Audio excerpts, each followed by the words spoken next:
Selanjutnya untuk software, ada beberapa software yang perlu kita siapkan untuk pembelajaran e-learning ini. Yang pertama tadi sistem operasinya. Boleh kita menggunakan Windows 7 atau Windows 10. Kemudian kalau yang familiar dengan open source ya silakan saja, kalau misalnya menggunakan Debian atau menggunakan Ubuntu silahkan. Yang kedua yang penting adalah Anda mesti memiliki browser, bisa menggunakan Google Chrome atau menggunakan Opera atau menggunakan Microsoft Edge atau yang lainnya yang Anda familiar. Memang pada umumnya orang sih banyak menggunakan Google Chrome ya atau Mozilla gitu ya, Mozilla Firefox. Dan yang ketiga, software yang dibutuhkan adalah software untuk editing video.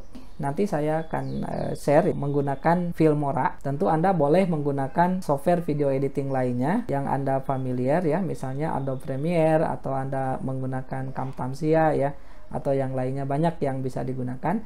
Tetapi saya pada kesempatan ini akan sharing bagaimana dengan menggunakan Filmora. Yang keempat, software yang dibutuhkan adalah software untuk perekam desktop seperti yang sedang saya gunakan pada saat ini ya. Software ini saya gunakan dengan menggunakan Bandicam. Itu adalah software untuk perekam desktop. Nah, selain bisa merekam desktop, juga bisa merekam video kita seperti ini. Tampilannya ya cukup bagus, kemudian penggunaannya juga cukup gampang. Nah, itulah software-software yang Anda perlu siapkan untuk pembelajaran e-learning ini. Untuk contoh, software Bandicam ini ya bentuknya seperti ini ya. Di Bandicam ini, kalau kita sudah nyalakan, maka Bandicam ini akan tampil seperti ini. Kemudian di sini ada bagian stop, kemudian ya ada bagian pause ya untuk berhenti sementara. Nanti kalau akan melanjutkan kita bisa klik lagi bagian ini.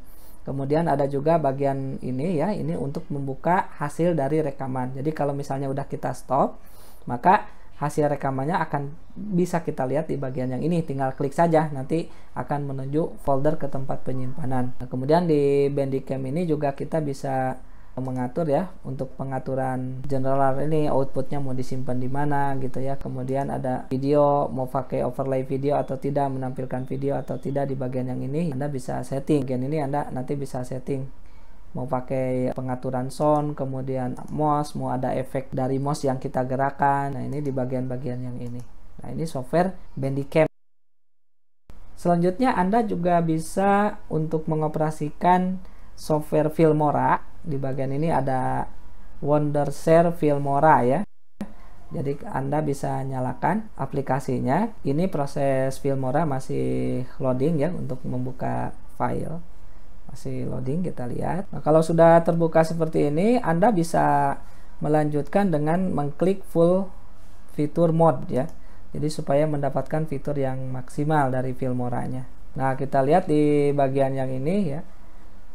Banyak bagian-bagian yang bisa kita gunakan di tampilan Filmora ini. Yang pertama, kita bisa melihat untuk mengimport video yang akan kita edit ya.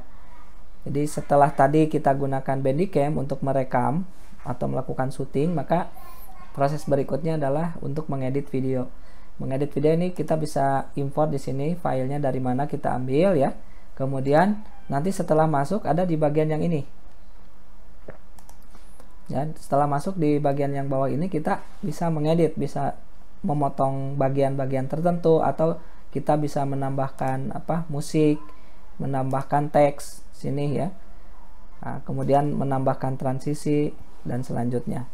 Nah, tentu untuk software ini sudah familiar ya, saya gunakan ya, walaupun memang belum semuanya terekspor dengan sempurna. Nah, tapi dengan apa yang pernah saya alami atau pernah saya lakukan, mudah-mudahan bisa berbagi dengan teman-teman semuanya. Saya kira itu yang bisa saya sampaikan berkenaan dengan persiapan untuk pembelajaran e-learning ini ya, atau Anda bisa nanti sebagai bagian dari kebutuhan ketika akan melakukan video conference, mulai dari hardware dan software yang dibutuhkan untuk e-learning.